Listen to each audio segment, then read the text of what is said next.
છે આપ સૌનું મારી ચેનલ પર. તો મિત્રો, આ છે પેપર ધોરણ 10 વિજ્ઞાન, બરાબર. તો હું પ્રથમ પરીક્ષા, તો હું તમને આ સંપૂર્ણપણે સોલ્યુશન આપીશ. તમે તમારા મિત્રોને બી આ પેપર શેર કરી શકો છો. પહેલું છે Fe2O3 + 2 AI gives, બરાબર. આ દર્શાવેલ પ્રક્રિયામાં શેનું ઉદાહરણ આપેલું છે? તો વિસ્થાપન પ્રક્રિયા. એક દ્રાવણ લાલ લિટમસને ભૂરું બનાવે છે. તેની pH લગભગ કેટલી હોય છે? તો 10. મગજ ખાલી જગ્યા માટે જવાબદાર છે. તો ઉપરોક્ત તમામ વિચાર. ઓકે. અરીસાની સામે તમે ગમે ત્યાં ઊભા રહો, પ્રતિબિંબ ચટ્ટું મળે તો સમતલ અથવા બહિર્ગોળ. નેક્સ્ટ, સામાન્ય દ્રષ્ટિ ધરાવતી પુખ્ત વ્યક્તિ માટે સ્પષ્ટ દ્રષ્ટિનું અંતર કેટલું હોય છે? તો 25 સેન્ટીમીટર. પ્રિઝમમાં કયા રંગનો પ્રકાશ વેગ સૌથી ઓછો જોવા મળે છે? તો જાંબલી, બરાબર. આમાં ખાલી જગ્યા પૂરવાની છે. ZnO + C gives Zn + COમાં ખાલી જગ્યાનું રિડક્શન થાય છે, તો ZnO. એક તત્વની ઇલેક્ટ્રોન રચના 2, 8, 7 છે, તો આ તત્વ ક્લોરીન છે, બરાબર.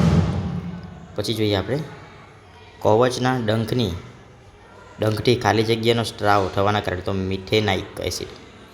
વનસ્પતિમાં જલવાહક ખાલી જગ્યા મોટે જવાબદાર છે, તો પાણીનું વહન માટે જવાબદાર, બરાબર ને.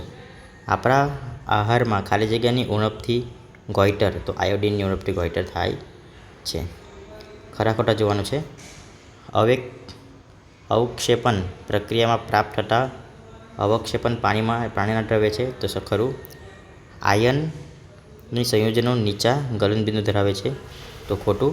આ જુલાઈ 2023માં પૂછાયેલો હતો. વિષમપોષીઓ પ્રત્યક્ષ કે પરોક્ષ રીતે સ્વયંપોષીઓ પરપોષણ માટે આધારિત છે, તો ખરું.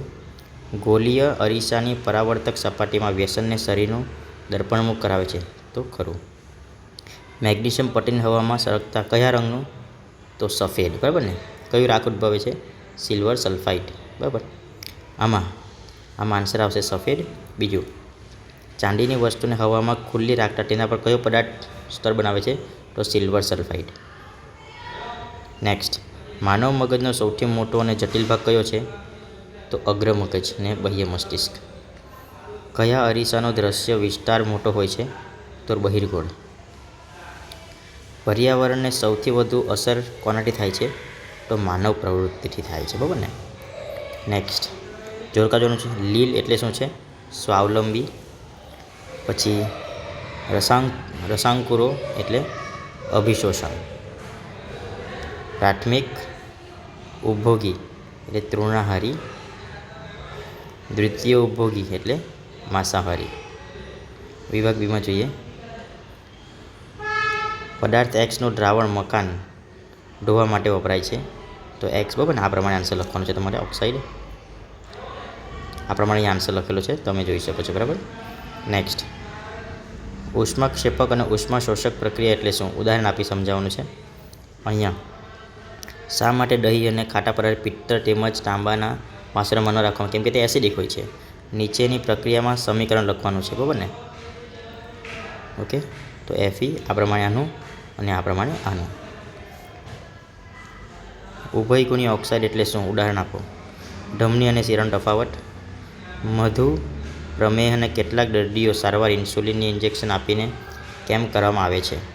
પરાવર્તિત પ્રક્રિયા અને ચાલવાની પ્રક્રિયા વચ્ચે શું છે, બરાબર તફાવત? ઓકે. અહીંયા પણ તમે જોઈ શકો છો કે 2 કેન્દ્ર લંબાઈ ધરાવતા અંતર્ગોળ લેન્સનો પાવર કેટલો છે?